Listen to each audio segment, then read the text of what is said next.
मोहम्मद अली शाह जी, मैं आपके पास आऊंगी। जिस तरीके से तमाम मैच्योर और सुलझे हुए स्टेप्स यहां पर भारत उठा रहा है, ऐसे में खासा बौखलाहट पाकिस्तान में देखने को मिल रही है। अभी से वहां पर जंग की तैयारी छिड़ गई है, जगह जगह तैनाती है, परिवारों को विदेश में भेजा जा रहा है। साफ तौर पर बौखलाहट वहां पर देखी जा सकती है।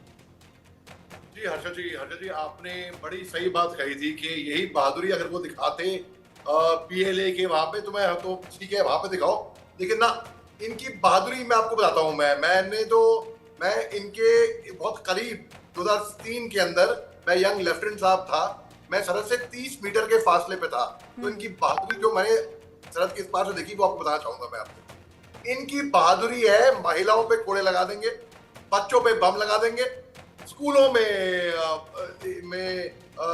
खून की होलियां खेलेंगे और दूर दराज इलाके में जाके छुपकर देखेंगे। और बड़ा ये है इनकी बहादुरी, निहत्तों पे, टूरिस्ट पे, सिविलियंस पे, बच्चों पे, महिलाएं यहाँ पे थी। अली शाह जी, आप बहादुरी का जिक्र करें, इसी बीच इनका इंटेल भी बहुत स्ट्रांग है। इनके सूचना मंत्री ने 24 से 36 घंटे में भारत हमला करने वाला है, ये तक जानकारी इनको दे दी। जो नहीं होने वाला उनको वो भी मालूम चल जाता है। मैं बताऊं आपको, ये ना इतना हिला हुआ है इनके दिमाग, पैदल हो गए, इनको मालूम नहीं है कि अभी क्या हिंदुस्तान करने वाला है इनके साथ। ये यही सदा है। अब तो फिलहाल तो ये तो फॉर्म अप कर रहे हैं हम लोग, अभी इनको सस्पेंस में रहने दो, अपनी तैयारी वहां से करेंगे, इनको पल्ले पड़ेगा वहां से। तो अब ये 36 घंटों में हिंदुस्तान हमला करने वाला है इनके ऊपर। मतलब ये डरे हुए हैं। जनरल आसिम मुनीर, इनका chief of army staff, bunker के नीचे, पलंग के नीचे बैठकर वॉकी टॉकी से आदेश पास कर रहा है, ऐसा मुझे सुनने में आया है। अब देखिए, ये बहादुरी है उनके चीफ की।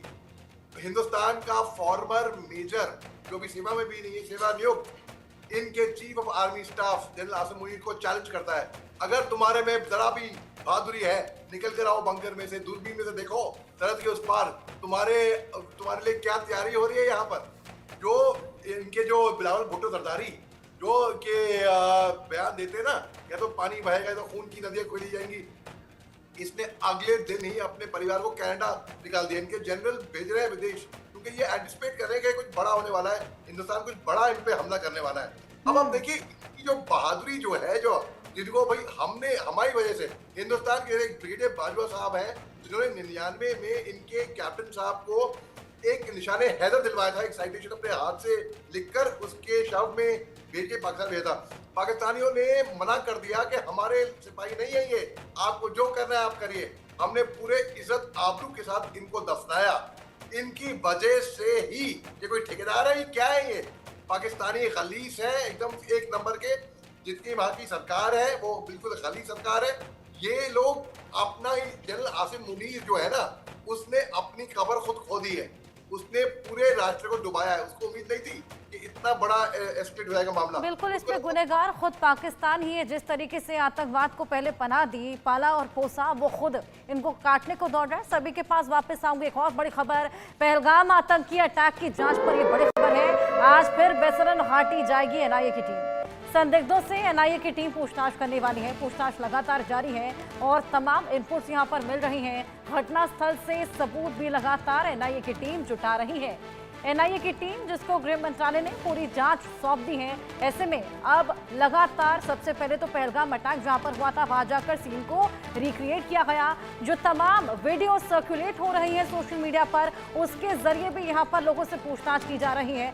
जिप लाइन ऑपरेटर जो कि संदिग्ध माना गया था, उससे भी यहां पर पूछताछ की गई है। ऐसे तमाम संदिग्ध हैं जिनसे एनआईए की टीम लगातार पूछताछ कर रही है। घने जंगलों में जाकर भी लगातार सबूतों को इकट्ठा किया जा रहा है। घटनास्थल से सबूत लगातार एनआईए की टीम जुटा रही है और कई सबूत हाथ भी लगे हैं।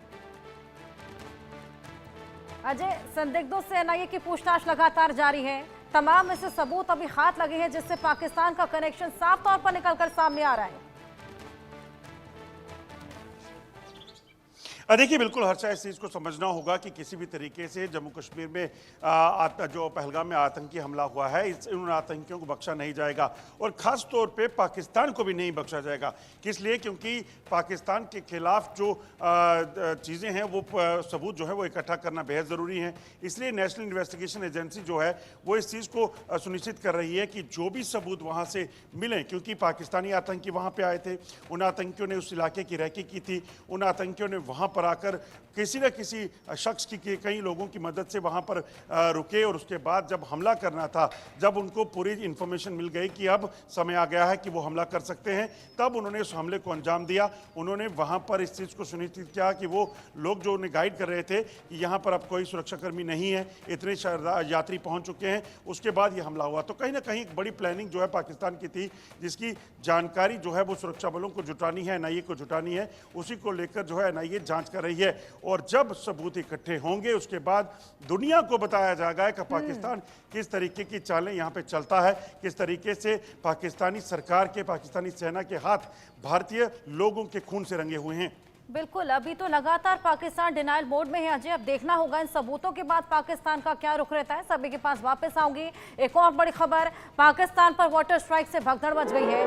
शहबाज मुनीर के यहाँ पर तमाम अकाउंट्स भी हैं जिनको ब्लॉक किया गया है। डिजिटल स्ट्राइक भी देखने को मिली है। शहबाज मुनीर के खिलाफ यहाँ पर आवाम भड़कती हुई नजर आ रही है। जल आपूर्ति रोकने से महायुद्ध भड़कने का डर है। मुनीर की गलत पहल से प्यासी मर जाएगी आवाम। लाहौर, कराची, मुल्तान की जनता में खासा नाराजगी है। शहबाज के खिलाफ आवाम मोर्चा भी खोल सकती है और अब तक भूखा मारा है, अब प्यासी भी रखेगी सरकार। आवाम खासा परेशान, सबसे ज्यादा खात यहाँ पर आवाम को ही पहुंची है। जिस तरीके से पहले ही हमने देखा वहाँ का मार्केट क्रैश था, राशन पानी की कमी थी, अब वाटर स्ट्राइक के बाद ये देखिए भगदड़ की भी स्थिति वहां पर मच गई है। यूके देवनाथ जी, आपके पास में आऊंगी। वाटर स्ट्राइक का ये बेहद बड़ा फैसला जिससे वहां पर भगदड़ मच गई है, माहौल बेहद ज्यादा खराब हो गया है और हमेशा खामियाजा आवाम को ही भुगतना पड़ता है। यहाँ ये बहुत दुख की बात है कि पाकिस्तान की सरकार जो है बहुत ही शॉर्ट साइटेड है। उनका एक ही मकसद है कि इस तरह से पाकिस्तान की भोली भाली जनता को गुमराह किया जाए और राज किया जाए। पाकिस्तान में मैं बता दूं कि रूलिंग एलिट जो हैं वो ज़्यादातर जमींदार होते हैं, भूमिहार होते हैं, मतलब उनके पास हजारों एकड़ की ज़मीन होती है। ऐसे ही लोग वहाँ पर उनकी जो एडमिनिस्ट्रेटिव सर्विसेज हैं या सरकारी जो टॉप पोजीशंस हैं या पाकिस्तान आर्मी के जनरल बन सकते हैं। पाकिस्तान में एक और ख़ास बात है कि वो जानते हैं कि उनकी आवाम को गरीब रखा जाए, क्योंकि अगर आवाम के पास पैसे आ जाएंगे, आवाम अगर पढ़ाई लिखाई कर लेगी तो वो सवाल पूछेंगे। तो उनके 2-3 तरीके हैं जिससे कि वो पाकिस्तान की आवाम को बेरोजगार रखते हैं, गरीब रखते हैं, भूखा रखते हैं। क्योंकि अगर वो गरीब रहेगा, आप उसको 10 रुपए दे दीजिए, वो खुश हो जाएगा। लेकिन अगर उसके जेब में पहले से ही 100 रुपए होंगे तो फिर वो 1000 रुपए मांगेगा। ये बेसिक साइकोलॉजी है क्राउड कंट्रोल की, जो कि जर्मन साइकोलॉजिस्ट ने सेकेंड वर्ल्ड वॉर के दौरान डेवलप किया। यूके देवनाथ जी, बेहद सैडिस्ट कल्चर वहां पर देखने को मिलता है। एक और बड़ी खबर, पाकिस्तान में पुलिस और आर्मी आपस में भिड़ गई। खैबर पख्तूनख्वा पुलिस ने पाक आर्मी जवानों को भगा दिया। तुम्हारे जनरल को जूते की नोक पर रखते हैं पाक पुलिस, ये बोलती नजर आई, और इतनी ताकत है तो कश्मीर जाओ। पाक पुलिस ये तमाम चीजें बोलती हुई नजर आई है। देखिए, आर्मी और पुलिस की भी झड़प यहाँ पर देखने को मिल गई है। सेना के अंदर इंटरनल डिसेंट है और यहाँ बिना रियलाइजेशन के वो बेकार की लड़ाई लड़ रहे हैं, ये भी उनको रियलाइज हो गया है। अजय, सेना के अंदर भी इंटरनल डिसेंट देखने को मिल रहा है। खामका की लड़ाई वो लोग लड़ने वाले हैं, ये उनको अब कहीं ना कहीं रियलाइज हो गया है। देखिए, बिल्कुल आप ठीक कह रही हैं। आप देखें तो ये वाकया जो है खैबर पख्तूनख्वा का है, जहां पर पहले से टीटीपी जो है हमलावर है, पाकिस्तानी सेना का बुरा हाल है। वहाँ पर उनके काफिलों पर, उनके कैंपों पर हमले हो रहे हैं, कई लोग पाकिस्तानी सेना के मारे गए हैं। इस बीच जब वहाँ पर जाकर लोकल जो लोग हैं उन पर कहीं ना कहीं जो जानकारी मुझे मिल रही है उसके मुताबिक लोगों पर जो है इस सेना ने जब वहाँ पर बर्बरता की कोशिश की, क्योंकि पुलिस जो है वो लोकल पुलिस है, वो लोगों को वहाँ जानती है। तो ऐसे में उन लोगों पर जब लेकर बात उठी तो पुलिस और सेना के बीच में झड़प हो गई। सेना अपना आर्मी रूल वहाँ चलाना चाहती थी, मगर पुलिस ने जो है उन्हें रोका और उसके बाद सीधे तौर पर कहा गया कि हम आपके जनरल को जूते की नोक पर रखते हैं। ये पुलिस का कहना था। ये आपस में जो रंजिश वहाँ पाकिस्तान में है वो बेहद ज़्यादा है, क्योंकि पुलिस और सेना वहाँ पर अलग अलग काम के लिए है। और ऐसे में जब टीटीपी के खिलाफ लगातार पाकिस्तानी सेना वहाँ काम कर रही है, कोशिश कर रही है, तो उसके बाद पुलिस के साथ झड़प जब हुई है तो उसमें काफ़ी बवाल हुआ। और सबसे बड़ी बात यह है कि ये तमाशा जो हुआ वो सड़क पे हुआ। आम लोगों ने देखा कि वहाँ पर सेना की क्या बुक्कत है, वहाँ पुलिस कहाँ पे है। ये तमाम चीज़ें जो है लोगों के सामने सड़कों पर होती दिखी हैं। बिल्कुल अजय, यहाँ पर इंटरनल कला इतना है, ये आगे क्या ही लड़ाई लड़ेंगे, ये बिल्कुल देखने वाली बात होगी। यूके देवनाथ जी, मैं आपके पास आऊंगी। महज डिप्लोमेटिक फैसले अभी लिए गए हैं और इतनी बौखलाहट अभी पाकिस्तान में देखने को मिल रही है, मुंह तोड़ जवाब दिया जाएगा तो क्या हालात होंगे? पाकिस्तान डरा हुआ है, इसमें कोई शक नहीं है। हमने तो सिर्फ इतना ही बोला है कि पाकिस्तान इन दहशतगर्दों को अपने एरिया में रखे और कश्मीर में ना भेजे। हमने सिर्फ इतना कहा है कि पाकिस्तान अगर पीओके के अंदर इन दहशतगर्दों को पनाह देगा, ट्रेनिंग देगा, उनको हथियार देगा, उनको छुपने की जगह देगा, तो हम पीओके के अंदर इन दहशतगर्दों को ढूंढ कर मारेंगे। लेकिन हमारे इस बहुत नपे-तुले बयान के बावजूद पूरा का पूरा पाकिस्तान दाएं बाएं दौड़ रहा है। कराची से लेकर लाहौर तक उन्होंने पूरी पाकिस्तान की आर्मी, एयरफोर्स और नेवी को अलर्ट कर दिया है, जबकि भारत की तरफ हमने ऐसी कोई फौजी कार्रवाई नहीं की। तो पाकिस्तान जो है तिलमिलाया हुआ है, घुटने कांप रहे हैं। अब हमने क्या करना है? देखिए, भारत एक शांति प्रिय देश है, लेकिन अगर वो आतंकवादी भेजेंगे तो जाहिर बात है हमारे कमांडो या हमारे स्पेशल फोर्स जो हैं वो एलओसी क्रॉस करके जाएंगे और उरी जैसे एक और पनिशमेंट सर्जिकल स्ट्राइक करेंगे। बस इसी तरह से अगर पाकिस्तान को आज भी समझ में नहीं आ रहा, अभी सुबह के 9-10 बज चुके हैं और समझ में नहीं आ रहा पाकिस्तान की सरकार को, तो हम क्या करेंगे? जैसे हमने बालाकोट में एक एयर स्ट्राइक की थी, हम मिराज 2000 भेजेंगे, रफाल भेजेंगे और पीओके में जो पाकिस्तानों के जो इनके आतंकवादियों के जो ट्रेनिंग कैंप्स हैं, जहां उन्होंने हथियार, गोला बारूद के साथ आपको रोकना चाहूंगी। एक बड़ी खबर इसी बीच दे दे, भारत की वाटर स्ट्राइक से पाकिस्तान तड़प रहा है। पाक मंत्री एहसान इकबाल का बड़ा बयान सामने आया है। सिंधु जल संधि एक तरफा नहीं हो सकती खत्म। संधि के संबंध में अंतर्राष्ट्रीय न्यायालय जाएंगे पाक और विश्व बैंक सिंधु जल संधि का गारंटर है। भारत की गतिविधियां भड़काऊ हैं। पाकिस्तान हर स्थिति से निपटने के लिए तैयार है। भारत हमला करता है तो उसे ही ज्यादा नुकसान हो जाएगा। तमाम गीदड़ भभकियां लगातार पाकिस्तान की ओर से देखने को मिल रही हैं। कभी बयान देते हैं, कभी यूटर्न लेते हैं, कभी प्रायश्चित करते हैं, कभी गीदड़ भभकी देते हैं और कभी यहाँ पर तनाव खत्म करने की बात करते हुए नजर आते हैं। मोहम्मद अली शाह जी, मैं आपके पास आऊंगी। रुख साफ होता हुआ नहीं नजर आ रहा है पाकिस्तान का, आखिर चाहता क्या है? साफ नहीं है इनका। देखिए, अपनी पोस्ट खाली कर रहे थे, कल झंडा निकाल रहे थे वहां से, फिर झंडा लगा रहे थे, फिर खाली कर रहे थे, फिर लगा रहे थे। तो रुख साफ नहीं है इनका। इनको मालूम नहीं कि क्या करना है। ये इनको पता ही नहीं कि दुखी किस लिए।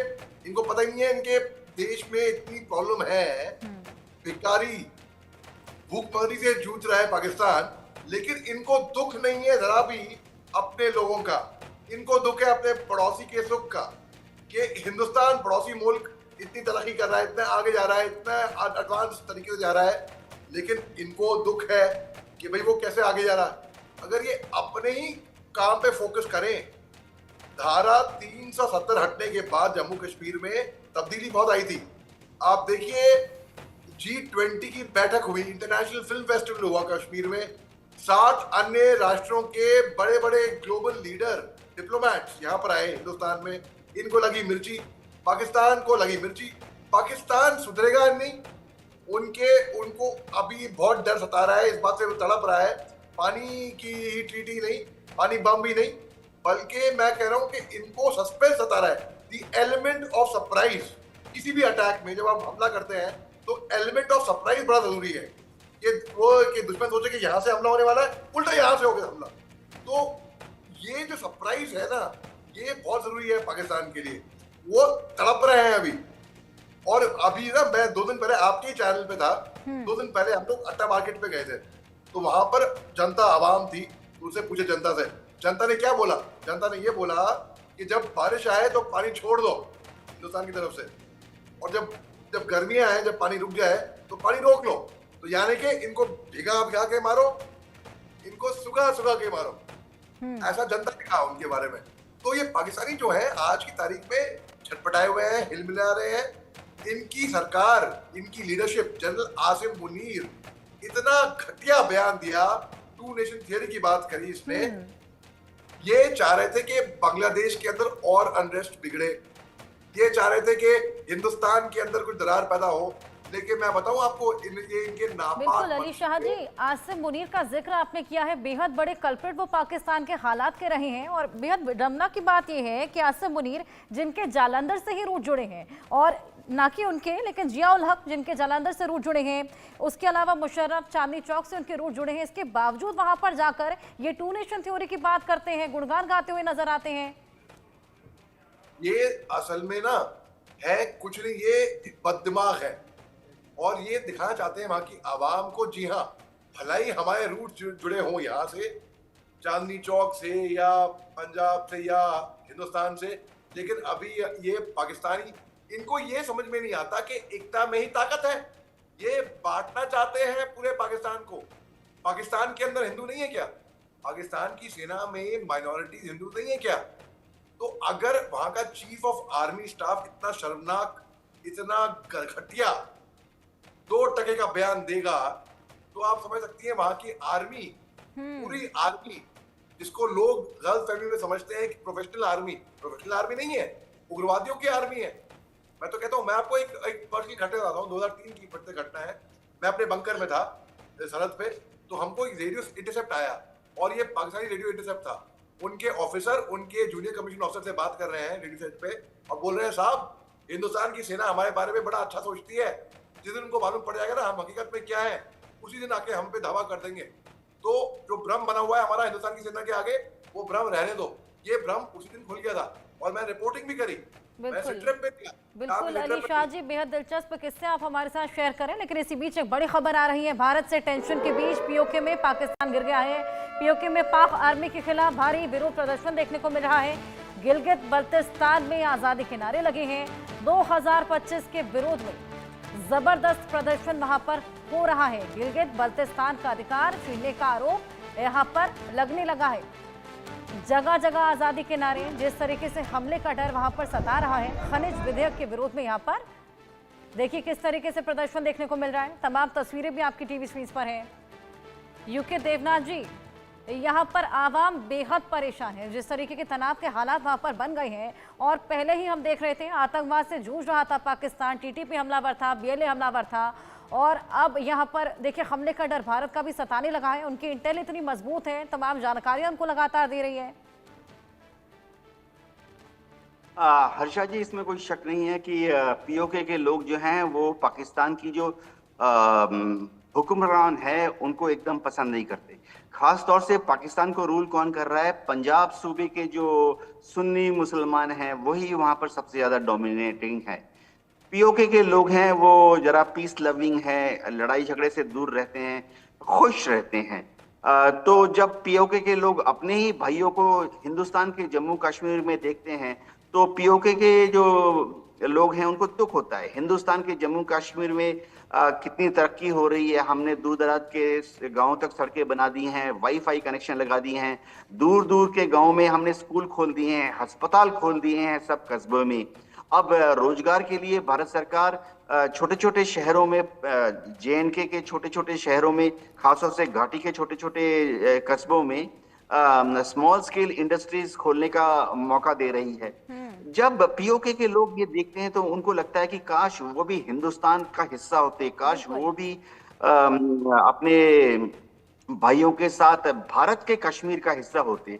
वैसे हर्षा जी, मैं आपको बता दूं वो समय दूर नहीं है जब पीओके के लोग अपने जोर पर जल से निकालकर प्रदर्शन करके पाकिस्तान की जो इस्लामाबाद और रावलपिंडी की सरकार है उसकी बात को इग्नोर करते हुए भारत के कश्मीर को ज्वाइन करेंगे।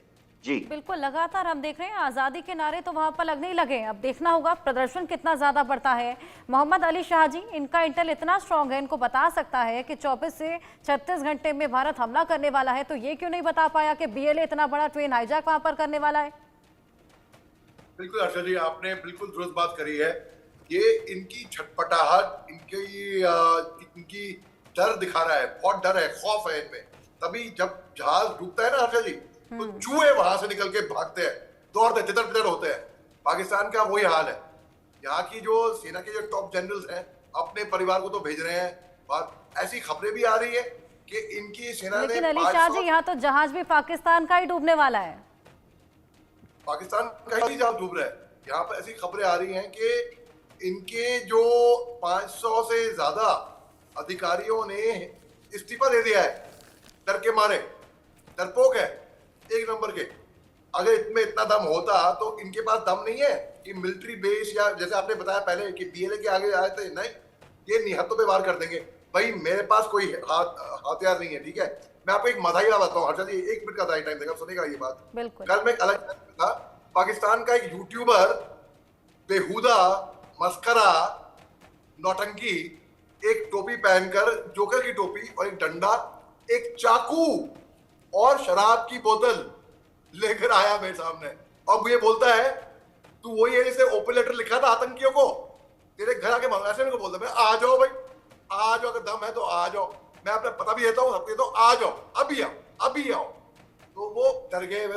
अब आप ये कोई तुक बनता है, टीवी पे वर्चुअली डंडा, चाकू और दारू की बोतल, शराब की बोतल लेकर आ रहे हो। यार कमाल हो गया यार। एक पाकिस्तानी एडवोकेट भी था, वकील भी था, उसने भी निंदा करी इसकी। खुद पाकिस्तानी, इनके अंदर ही एकता नहीं है। आपने देखा वहां पे आईजी साहब को उठा देती है आर्मी, सिंध प्रोविंस में सिविल वॉर होते हैं। आज की खबर आपने चलाई, जो पाकिस्तान की सेना और पुलिस के बीच में फूट हो रही है, तुम्हारा दिमाग खराब है तो तुम्हारा दिमाग खराब है, इस तरीके से बातें हो रही है। पाकिस्तान के अंदर यूनिटी है नहीं। अब ये मौका है, अगर हमको पीओके वापस लेना है, हमें कुछ नहीं करना पड़ेगा, ऑटो पायलट मोड में चलेगा सब कुछ। जनरल आसिम मुनीर के खिलाफ अगर वो जिंदा बच पाए तो, देखिए वो बंकर के अंदर छुपे हुए हैं। अगर उनको ये मालूम है, ये डर है, अगर इंटेल उनकी, जैसे आपने बताया, अगर उनकी इंटेल इतनी स्ट्रांग होती तो उनको मालूम होता कि बीएलए ट्रेन पे हमला करने वाला है, उनको मालूम होता कि उनके अंदर क्या होने वाला है। लेकिन उनको कुछ नहीं पता, उनको मालूम नहीं क्या होने वाला है। उनके पार्लियामेंट में उनके मिनिस्टर ने बोला है खड़े होके, क्या जरूरत थी हमको आतंकी, हमको मुजाहिद पैदा करने की। आज की तारीख में वही मुजाहिद हमारे पे भारी पड़ गए हैं। हिलरी क्लिंटन में सन 2013 में इनके पार्लियामेंट में बोला है कि जो अगर सांप पालता है ये सोच के कि सांप आपको नहीं आपके पड़ोसी को धसेगा, वो आपको ही धसेगा।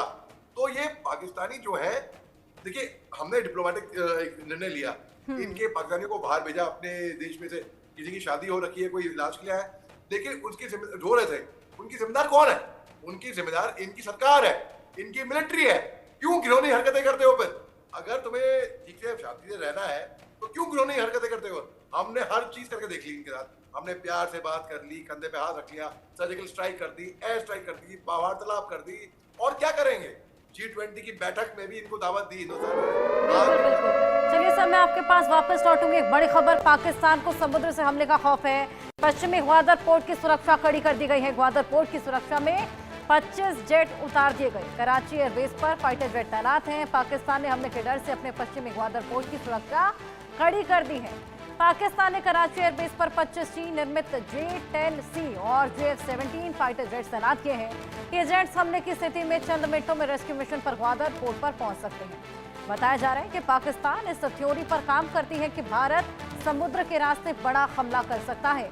अमेरिका से मिला F-16 को कॉम्बैट एयर पेट्रोलिंग में लगाया गया है। इस बीच उत्तर और उत्तर पूर्व में आर्मी और एयरफोर्स के हमले की आशंका से घबराए पाकिस्तान ने सामरिक रूप से अहम बलूचिस्तान के पासनी, गिलगित और बल्तिस्तान के स्कार्दू और खैबर पख्तूनख्वा के स्वाट एयरबेस को सक्रिय कर दिया है। यहाँ जेट्स उड़ान भी भर रहे हैं।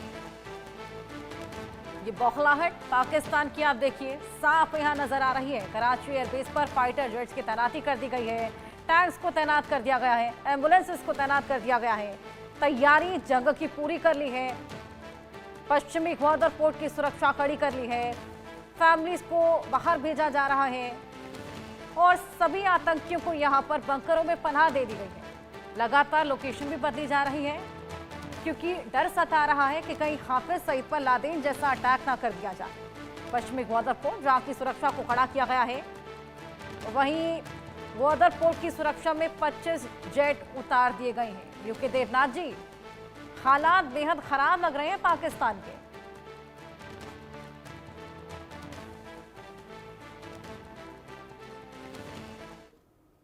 अनम्यूट कर लीजिए सर।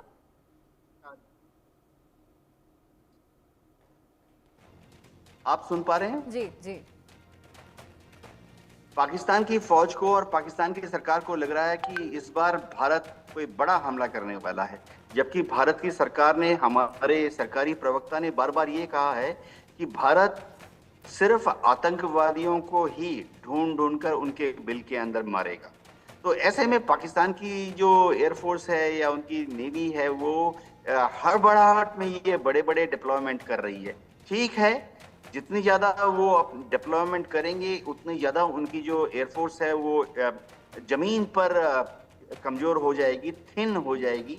अब ये ग्वादर में जो डिप्लॉयमेंट कर रहे हैं, पसनी में डेवलपमेंट कर रहे हैं, इसका एक ही मकसद है कि उनको लगता है कि हिंदुस्तान की नेवी जो है वो शायद ग्वादर पर या कराची पर हमला कर सकती है। उनको पता होना चाहिए कि हमारी नेवी के पास जितने फ्रिगेट्स हैं उस सब में बहुत ही बेहतरीन लेटेस्ट जमीन से हवा पे मार करने वाली एंटी एयरक्राफ्ट मिसाइल सिस्टम लगी हुई है।